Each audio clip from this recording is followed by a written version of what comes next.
I think it's weird. We have all the technology and tools that we didn't have 20 years ago. And I think it's almost harder now to be as secure as we need to be while still allowing operations to function whatsoever in our environments. And I think it's reasons along those lines that make it so difficult.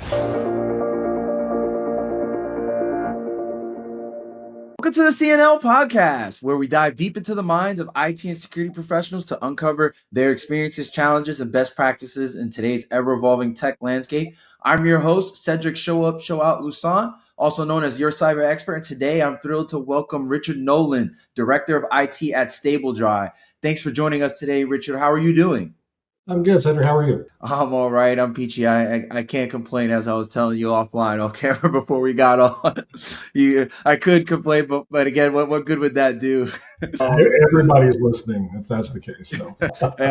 Yep. So to kind of kick things off here for our audience, could you tell us a little bit about your background and how you got started in the world of IT?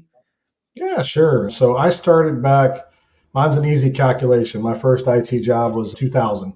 I started off at Dell computers doing technical support and grew from there. So different roles all the way from consulting and help desk, systems and network engineering, moving my way up into management and obviously on past that point. So I've had a pretty varied career from that perspective over these last almost 25 years now. So. Well, that's awesome. So you were in the trenches working with end users and support tickets, and worked your way up the ladder. That's very inspiring. Now, before you started off at Dell, was there any specific, motivation or specific event or inspiration that pushed you towards wanting to work with computers? Yeah, we got into it very late. My family's first computer was in 1995, I think it was.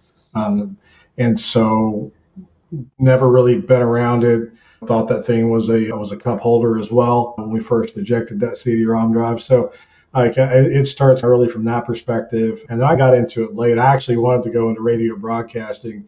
At the time, I was a disc jockey back when I was a teenager. And so I got the bug for that more so than anything else. But a buddy of mine got into IT and said, hey, there's gold in them there hills, so to speak. And I was like, okay. And I started looking into it and found out I had a little bit of a for it, if you will, or natural knack for it. So that's what led me from that path, and then got a chance to just do a bunch of different things as well, which has, I think, been very good for me from a career perspective, but also just my natural ability. I like moving, doing different things as we go along. That's definitely an interesting story, because you got your first computer in 95.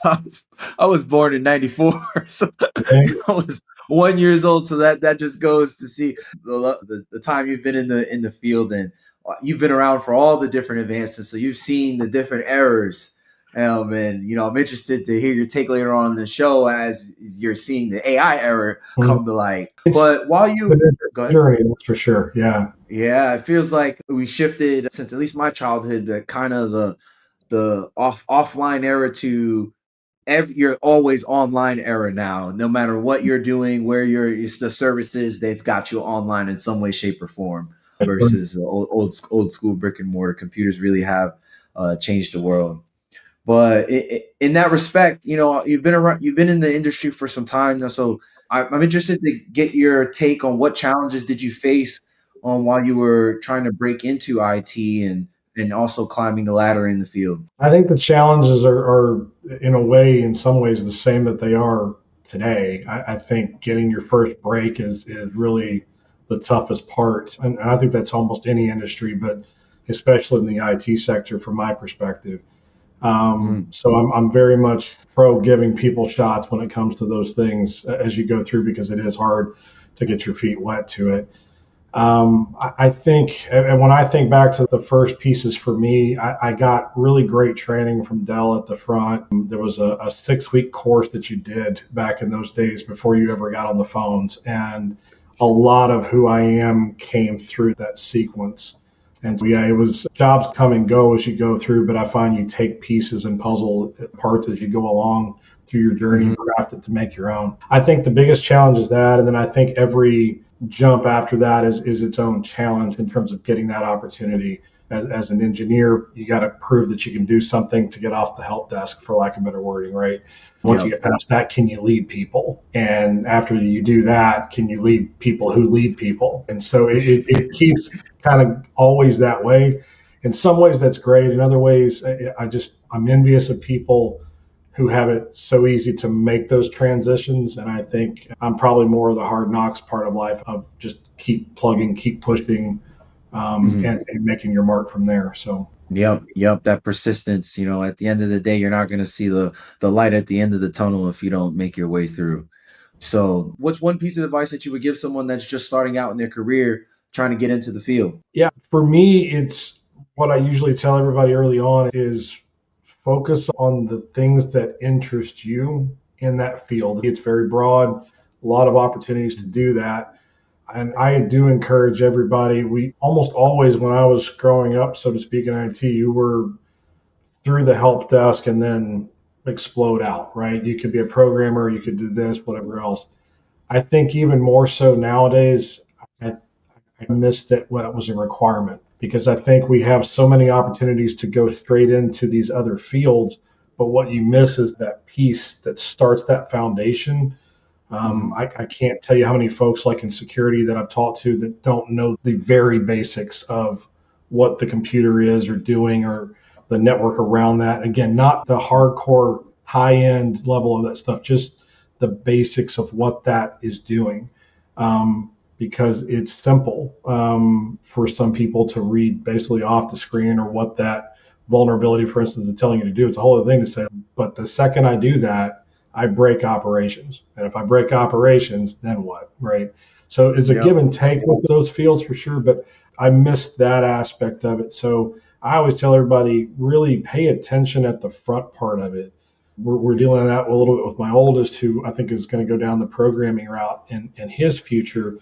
He's a junior in high school right now. And part of those things for me with him is trying to tell him what parts interest you as you go and look, because his mindset is to go in Python and C# and everything.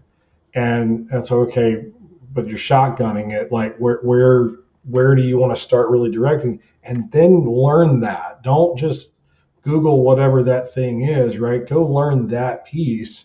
You don't have to take the class, but go learn that thing and start building around that and then take that and apply that to other areas.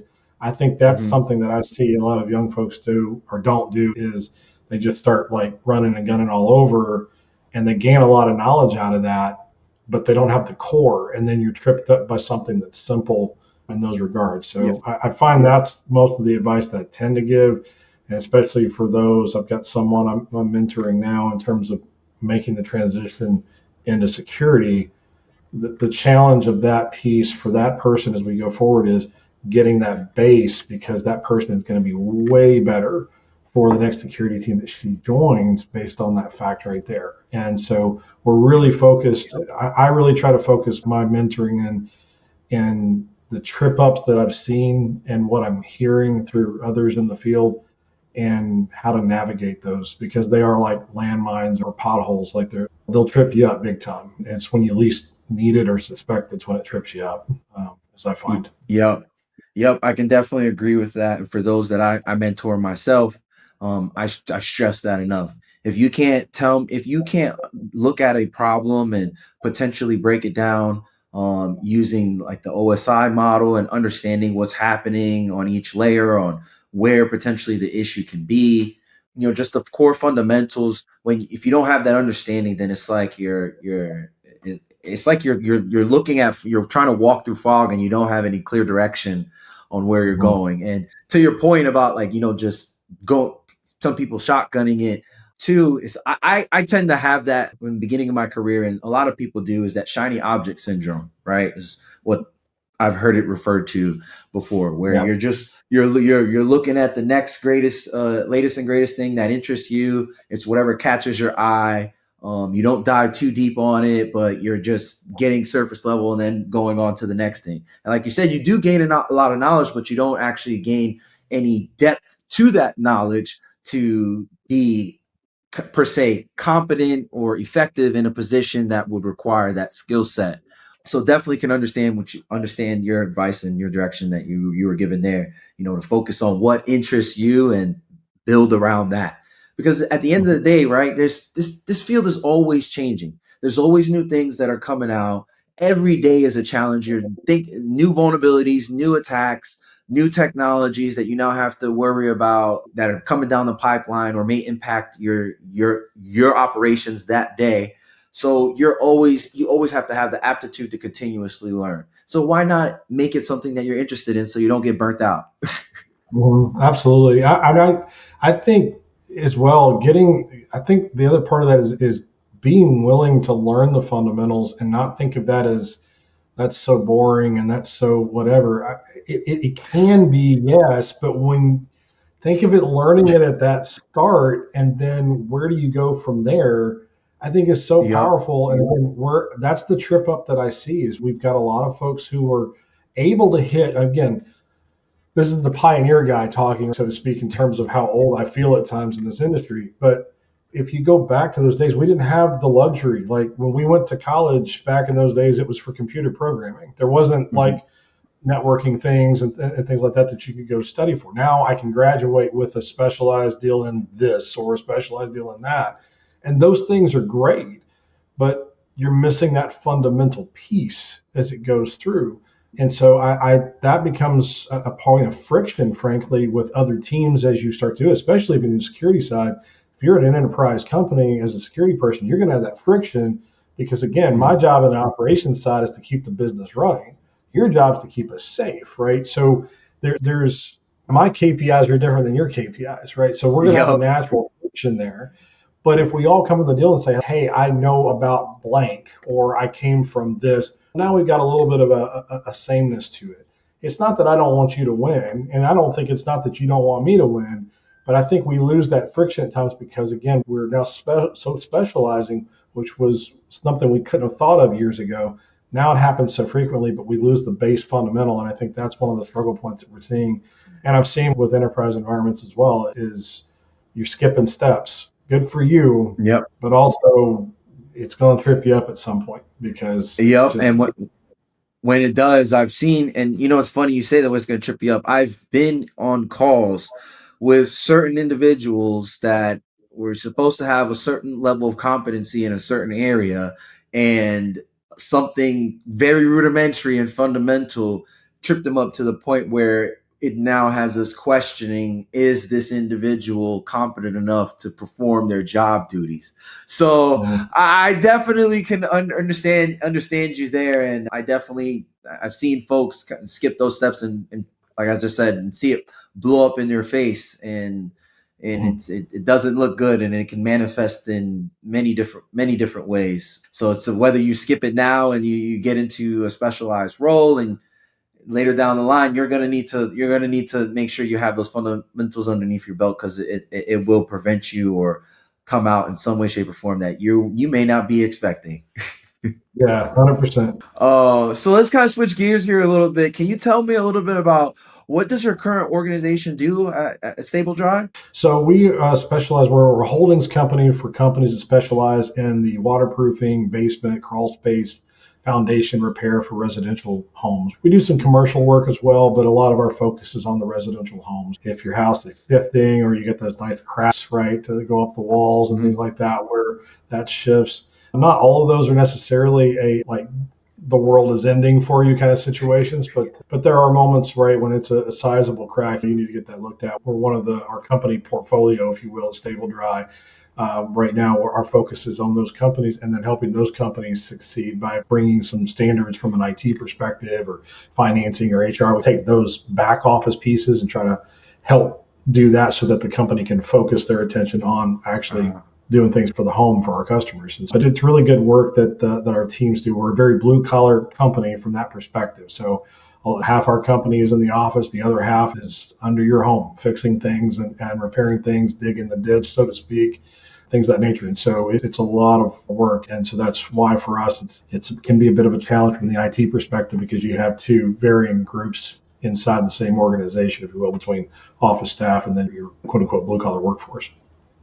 Gotcha. Definitely can be some nuances to the relationships there, but I can definitely understand kind of that, because I used to do work with the Mass Tech Advanced Technologies. They're a pretty big company, but a lot of their company was kind of the same thing. Guys out in the field, they're handling all the work, and then you got everyone else in the back office doing all the other stuff to make sure the company is keeping everything running smooth like a well-oiled machine. So could Absolutely. you tell me a little bit what a typical day looks like in your current role? Yeah, so I'm a very small team for us. So there's one other help desk person that I have, and then we have a Salesforce administrator on that. The rest of it is you're looking at it. I have the director title, and I do those things, but also I'm the engineer at the same time. So a lot of multiple hats wearing as it goes through it, if you will. But yeah, typical day for us can be anything from your standard, laptop, iPad, whatever else issue that you're having, a password reset, the low end stuff, to, hey, I clicked that link in the email that I wasn't supposed to click on, and it took me to a place, and I went ahead and put my username and password in there. Hope that was okay. So it can be anything and everything in between those levels. Just this week, I was at one of our new locations, putting in a new network and putting in TV infrastructure and things like that, so that we can do support for that while answering a security issue, and then also at the same time trying to direct traffic and order equipment for another location. Is different. It's a small business that's growing into a mid-sized business. And so, as most of us know, the SMB space is a little bit different than the enterprise space, where you can just go get Mm-hmm. CrowdStrike today, so to speak. Here, you got to be very selective about what you're getting and pricing points and everything else. Mm-hmm. These are different in the SMB space, so that's the challenge of it that I do enjoy. But yeah, it's varying every day in terms of the types of things that you get into. Most days, I start with an agenda, and at 8 o'clock, and by 8:15, that agenda is now gone. It's going to be a bunch of other stuff.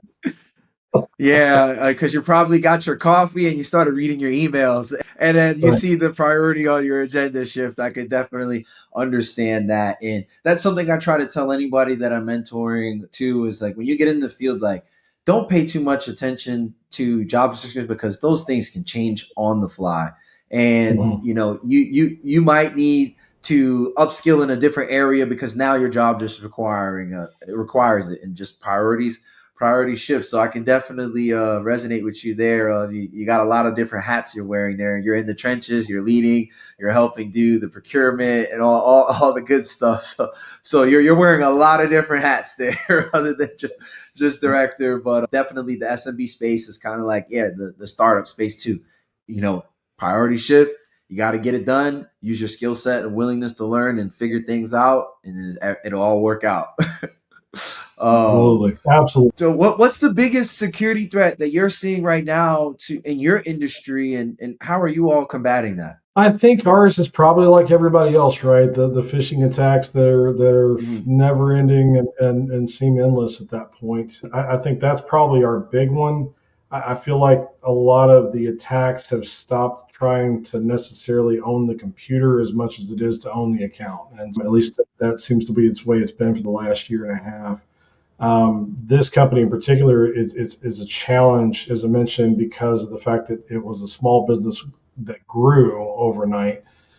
And like any good IT person, the last thing you want to see from your company is a press release if you're in IT, because that just is like ringing a dinner bell for the attackers out there to come take a look at you. And we do a lot of press releases because of the merger and acquisition business we're in. So it's a constant battle in that regard. When I started, we had very little from a security footprint, for lack of better wording there. We had a firewall, but I put that quotes on purpose. It We're wasn't good. You got a configured. firewall. You don't need to do anything else. It says firewall on it. That's all you need to know, kind of thing. So I've done a lot of work in the last year and a half to try to increase that and provide those other pieces of the puzzle we need to have. But our big one for us, really, the last 6 months has been, we started our training, our IT security training for the company, and we're seeing a big uptick in terms of people not. You're going to have people click the links and get phished, but we're seeing a direct impact to what people are not clicking on now that they were before, and we attribute that a lot to the security training that we put in place. They don't want to do it. There's no end user on the planet who wants to do it. But I think from the perspective of understanding the different attacks that we've seen, as an example, they're seeing a front row deal of past where we started the conversation with, we're such a small company, who would want to hit us, which is crazy to think in 2023 when I joined the company that people still have that mindset, to now It's we get crazy. these attacks and they're like, okay, yeah, we have to do the thing. We're seeing evidence of why we are suggesting to improve the security pieces that we are. But I think overall, our biggest one has continued to be phishing, and our folks, because they didn't have the training. I don't, I'm trying to think of the right word that sounds more politically correct than gullible, but I would just say it's just lack of knowledge at the end of the day. And Yeah. I don't fault any of our folks from that perspective. There was just a lack of knowledge. We're a rural company in a rural area, and our folks just weren't exposed to those kind of levels of things that we've been used to for Yep. almost decades now. But we're making a dent finally in those regards, I think, throughout the company. Yeah, and with these advancements in AI, these phishing emails now, and just some of the tools that I'm seeing that some of these attackers have access to is leveraging the power of AI to, use open source intelligence to see what associations or where you're a part of, what are your interests, what do you like, to then come up with scenarios that you're highly likely to fall victim to if I send you a phishing email that's tailored to those interests that you're already into. And this got released out of a study out of Harvard, if I'm citing this correctly, but they over 50% of people clicked when they leveraged the AI to drive their phishing campaigns. And that just is crazy. And what I try to tell people too, and I've been telling organizations for years, and one of my mentors when I first brought me in taught me, is that people are always going to fail. There's always going to be someone who gives up their credentials, someone who always runs a payload on their system, but you have to plan for them to fail. Yes, you need to educate them because you're only as strong as your weakest link, right?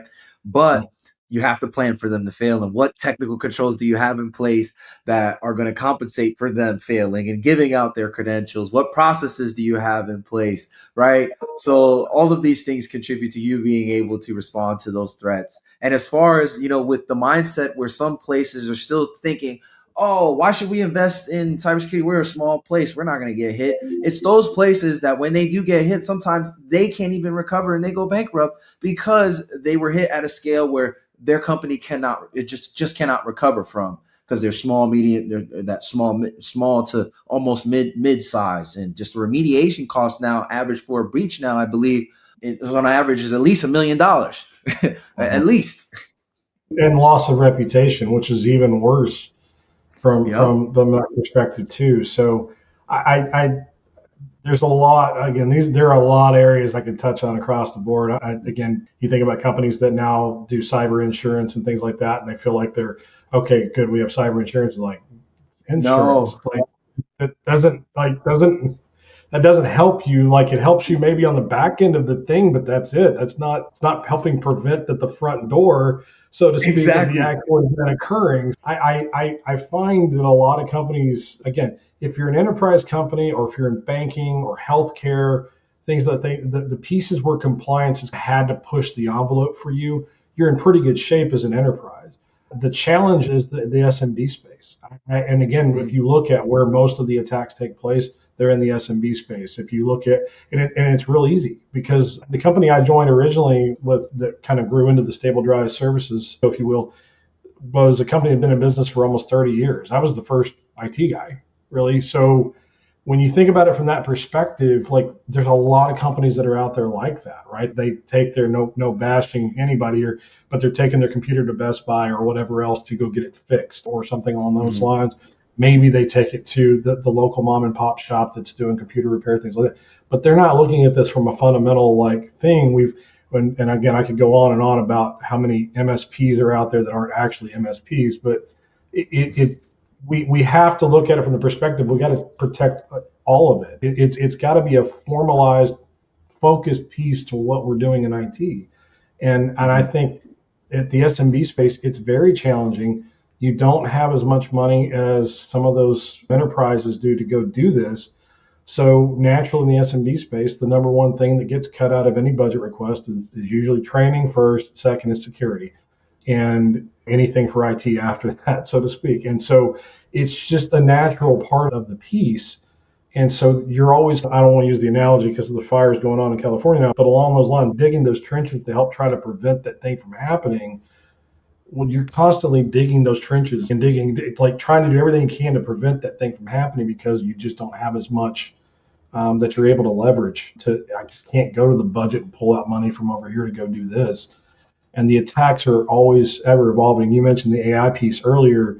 That to me has been the biggest change in why the phishing attacks are working now than they were before. Phishing attacks got play, but it's really people weren't paying any attention whatsoever, right? The English was horribly written, like any of that kind of stuff as you went through. Well, now we're seeing the evidence of what people are doing with AI, and they're phenomenally good. Like it's really good. And everybody goes, "How did you not get tripped up?" And it's, I've done this for 25 years, so you have a gut feel over time to know what to go look for. And you can teach people some of those things, but you and I both know some of those times when you get to a gut feel, it's just what you've done, not necessarily something you can go, oh, here. And I want to rant on this one for real quick. When you have things like the new Outlook that does not allow you to hover over a link and see what the link is going, come on, Microsoft, we deserve better than that. I can't. How can you prepare for that? How can you prepare for that when they're so embedded in your ecosystem, you're relying on that technology, and they go make a change like that where you might have already educated users to, hey, hover over the link in this, and now the users, they hover over the link, they can't see anything. Now you got to go back to the drawing board and adjust from there. So I definitely feel you on that one. It's the frustration because, again, it's like that deal, like, you really need to be using this. I'd like to use that, but unfortunately, you've ripped out the security guards that I have built in through the other one, things like that. And I use that just as one example. It's just we all have those things along those lines, and it's hard enough to get your folks to prepare from a security perspective because that really is your firewall, is your people, right, at the end of the day. And it's hard when your vendors go through things like that where you're like, come on, guys, like this, that should have been a thing for 5 seconds and somebody rolled out a patch and fixed that thing. And those just one example of many I'm afraid we have in our industry. It is really, I think it's weird. We have all the technology and tools that we didn't have 20 years ago. And I think it's almost harder now to be as secure as we need to be while still allowing operations to function whatsoever in our environments. And I think it's reasons along those lines that make it so difficult. Yeah, it's never-ending challenges. And then remember, the attackers, they only got to be right once. We got to be right every single time. So definitely can understand you there. I want to top things off with a lighthearted question. So when you're not behind the keyboard, wearing all these different hats, what do you enjoy doing for fun? I'm probably old school IT in that sense. The video games, movies, that kind of stuff, if you will. I got into golf a few years ago. That was my COVID hobby, if you will. I enjoy doing that when I can. But yeah, I enjoy doing all of those things. And I'm a relatively new dad. We had the option to, we had the opportunity to adopt a couple of kids over these last few years. And so a lot of that That's time awesome. And attention goes to them, as you can imagine. That's what I like to do for fun too. I hear you there. I'm a father myself, a husband. It's wearing all these hats at work. Then you come home and you're doing the same thing. That's right. But that's definitely awesome to hear. My dog is begging me to let him out. Just on a second, hold on. Let me close things out, buddy. Well, thanks again for sharing your incredible insights and experience with us today. It's been a pleasure. We'd love to have you on the show again. For our listeners, where can they find you if they want to connect with you online? Yeah, sure. I'm on LinkedIn. Out there is Richard Nolan, and feel free to find us through StableDry. I think the email out there for that be richard.nolan@stabledry.com. Okay, fair enough. I'll check that out here in a second and actually send you a LinkedIn request myself for us. But for our listeners, you can connect with Richard at Richard Nolan on LinkedIn. And if you're new to the show, please don't forget to subscribe. Whatever you're hearing this at, whether it be on Apple Podcasts, Spotify, YouTube, please hit the subscribe button to help grow the show, and also to gain more access to conversations with IT and security leaders like Richard. Until next time, stay safe, stay secure.